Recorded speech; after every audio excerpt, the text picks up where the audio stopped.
वंदे मातरम दोस्तों।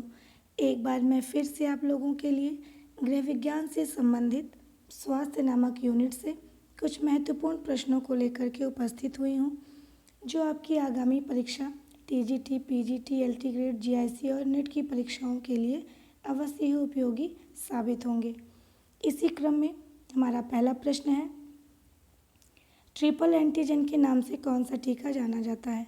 तो इसका सही उत्तर है डीपीटी का टीका ट्रिपल एंटीजन के नाम से जाना जाता है।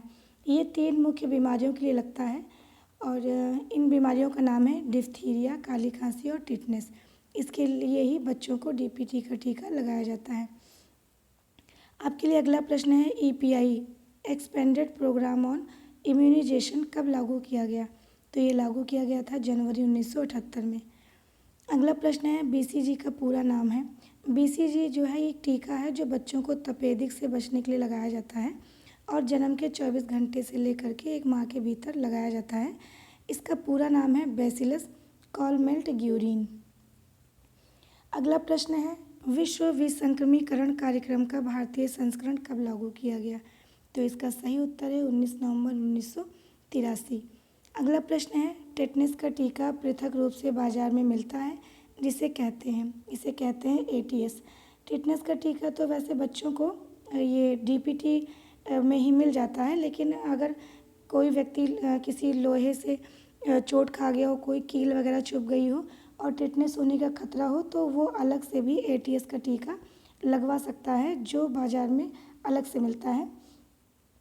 अगला प्रश्न है, खसरे का टीका लगता है 2 साल में, 9 महीने में, 10 साल में या फिर 1 महीने में? इसका सही उत्तर है 9 महीने में। अगला प्रश्न है, बच्चों को जन्म के 24 घंटे से लेकर 1 माह तक लगाया जाने वाला टीका है। तो इसका सही उत्तर है टीबी का टीका, यानी कि बीसीजी का टीका, जो कि तपेदिक का टीका भी कहलाता है। अगला प्रश्न है, पोलियो ड्रॉप्स और चेचक के टीकों के बीच कम से कम कितने दिन का अंतर होना चाहिए? तो इसका सही उत्तर है 15 दिन का। 15 दिन का अंतर तो ये पोलियो ड्रॉप्स और चेचक के टीकों के बीच में होना चाहिए। अगला प्रश्न है, टाइफाइड रोग किस जीवाणु की वजह से होता है? साल्मोनेला टाइफिस, साल्मोनेला टाइफोसा या फिर बेसिलस टाइफोसस? तो ये तीनों ही ये टाइफाइड रोग के जीवाणुओं के प्रकार हैं, तो इसमें सही उत्तर है तीनों, उपयुक्त सभी। अगला प्रश्न है, टिटनस टॉक्साइड का प्रयोग किस रोग से प्रतिकारिता प्राप्त करने के लिए किया जाता है? तो इसका सही उत्तर है टिटनस से प्रतिकारिता प्राप्त करने के लिए। अगला प्रश्न है, कुत्तों और चूहों को किस रोग के प्रति प्रतिकारिता प्राप्त है? तो कुत्तों और चूहों को इन चारों में से ये 6 रोग जो होता है, इससे प्रतिकारिता प्राप्त है। इन कुत्तों और चूहों को ये रोग नहीं होता है। अगला प्रश्न है, टाइफाइड का टीका कब लगाया जाता है? तो टाइफाइड का टीका जो है ये 1.5 से 2 वर्ष की उम्र के बीच में लगाया जाता है।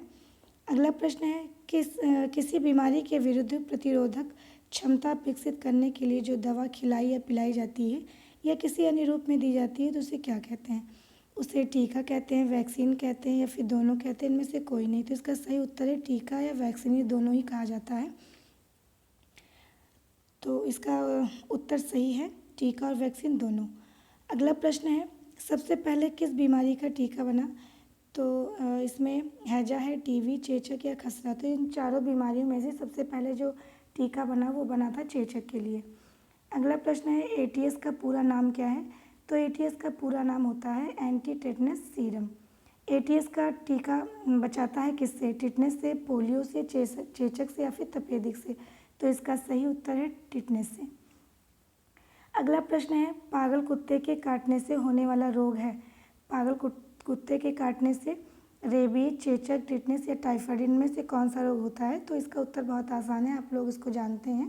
इसका सही उत्तर है रेबीज। अगला प्रश्न है, प्रतिकारिता कितने प्रकार की होती है? तो प्रतिकारिता इसमें से 2 प्रकार की होती है।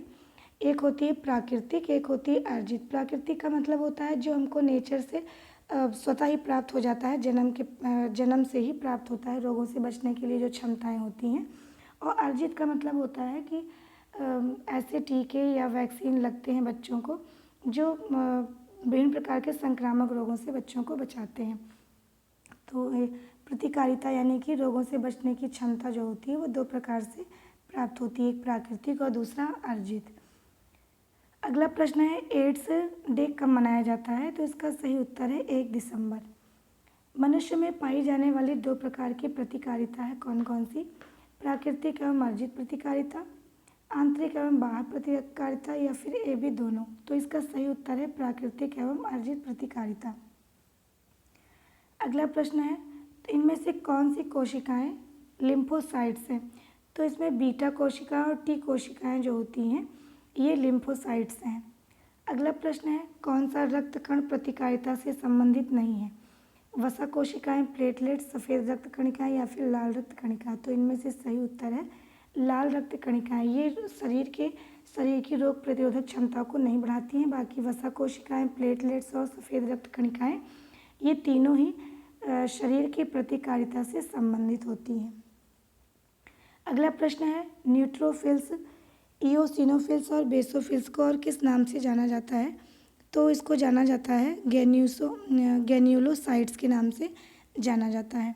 ये तीनों ही ये वाइट ब्लड सेल्स के प्रकार हैं, रूप हैं उनके। अगला प्रश्न है आईपीवी क्या है? तो आईपीवी का फुल फॉर्म होता है इनएक्टिवेटेड पोलियो वायरस। ये भी एक टीका होता है जो वैक्सीन होती है जो बच्चों को मुंह के द्वारा पिलाई जाती है ड्रॉप के द्वारा। तो इसी को हम आईपीवी कहते हैं, जिसका फुल फॉर्म होता है इनएक्टिवेटेड पोलियो वायरस। अगला प्रश्न है अर्जित प्रतिकारिता को 2 ढंग से प्राप्त किया जाता है, जो है क्या? सक्रिय रूप से या फिर निष्क्रिय रूप से? तो इसका सही उत्तर है दोनों ही।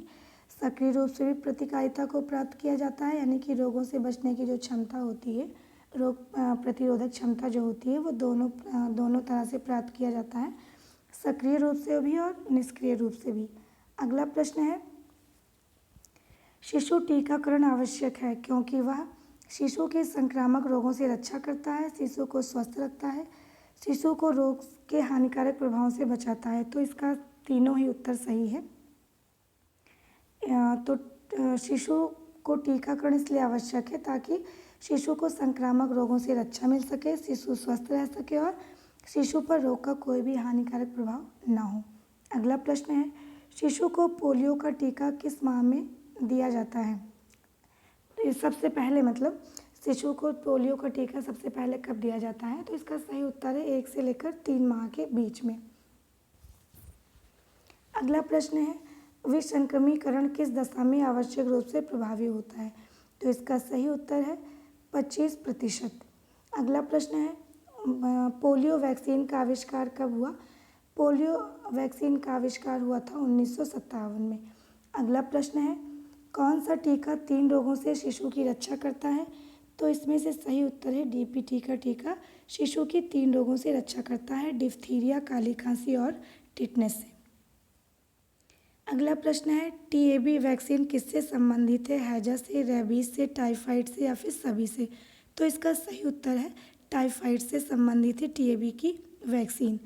अगला प्रश्न है शिशु को प्रथम रोग निरोधक टीका कौन सा लगता है? यानी कि जब बच्चा जन्म लेता है तो सबसे पहले उसको कौन सा टीका लगाया जाता है? इसका सही उत्तर है बीसीजी का टीका। अगला प्रश्न है जीवाणु विब्रियो कॉलेरा कौन से रोग के लिए जिम्मेदार है? तो ये बहुत ही आसान प्रश्न है, आप लोग बहुत पहले से ही 8th से ही इसको 7th 8th से ही पढ़ते चले आ रहे हैं। इसका सही उत्तर है हैजा। विब्रियो कॉलेरा जो होता है वो हैजा से संबंधित है। अगला प्रश्न है विश्व विसंक्रमीकरण का भारतीयकरण कब लागू किया गया? तो विश्व संक्रमीकरण यानी जो टीकाकरण का कार्यक्रम था वो लागू किया 19 नवंबर 1985 से। अगला प्रश्न है मई 1974 में विश्व स्वास्थ्य संगठन ने 6 रोगों के लिए ईपीआई कार्यक्रम बनाया। इसके अंतर्गत विश्व के सभी बच्चों को 6 टीके देने का निश्चय किया गया। यह कार्यक्रम पूरा होना था, यानी कि इस कार्यक्रम को पूरा होने का लक्ष्य जो निर्धारित किया गया था वो था सन 2002 तक। अगला प्रश्न है पति ज्वर, यहाँ पे गलत लिखा हुआ है, इसका मतलब होता है पीत ज्वर। पीत ज्वर में ये गलत छप गया है, इसमें पीत ज्वर होना चाहिए था। पीत ज्वर में प्रतिरक्षात्मक शक्ति टीकाकरण के 10 से 12 दिन बाद प्रारंभ होती है, जो प्रभावी होती है 10 वर्ष तक। अगला प्रश्न है क्षय रोग का रोगजनक कारक है न्यूमोकोकस, साल्मोनेला, माइक्रोबैक्टीरियम या फिर स्ट्रेप्टोमाइसिस। तो इसका सही उत्तर है माइकोबैक्टीरियम। अगला प्रश्न है, एड्स का फैलाना किससे बढ़ सकता है? एड्स का फैलना किससे बढ़ सकता है? इसका सही उत्तर है अनैतिक जीवन शैली, समलैंगिकता, रुधिर आधान में संक्रमित सुई का प्रयोग या फिर सभी। तो इसका सही उत्तर है ये तीनों ही एड्स को फैलाने में सहायक होते हैं। अनैतिक जीवन शैली का मतलब होता है कि जब भी सेक्सुअल रिलेशन बनाया जाता है इसमें कोई सेफ्टी नहीं रखी जाती है, तभी एड्स फैल सकता है। समलैंगिकता यानी कोई भी व्यक्ति अगर समलिंगी है, समलैंगिक यौन संबंधों को बनाता है, तब भी एड्स फैल सकता है। या फिर रुधिर आधान यानी कि खून चढ़ाने में जो सुई का प्रयोग होता है, या सुई से जो खून निकालने में भी जिस सुई का प्रयोग होता है उससे भी एड्स फैल सकता है अगर उसको निसंक्रमित नहीं किया गया है। तो इसमें से ये तीनों ही उत्तर सही हैं।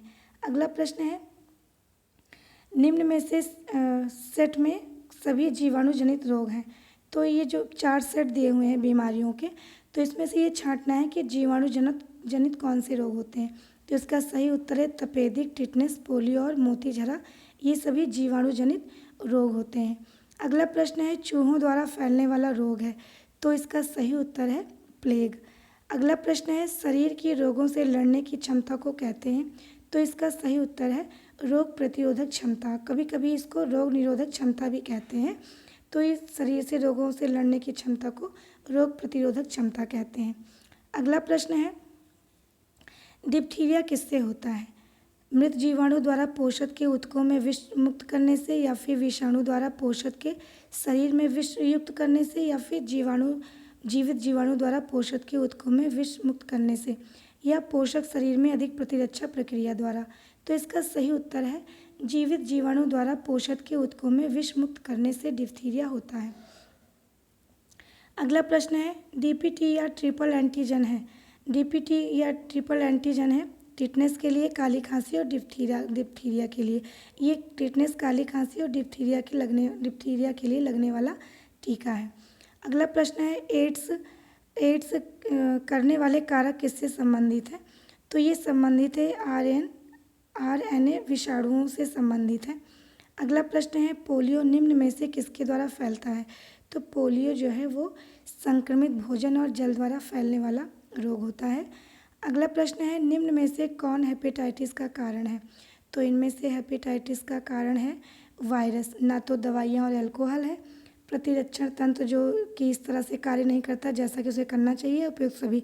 तो इन चारों में से सही उत्तर है वायरस। वायरस ही हेपेटाइटिस बी का कारण होता है। अगला प्रश्न है, एक रणनीति है जिसे तपेदिक के मामलों की संख्या कम करने के लिए उपयोग में लाया जाता है।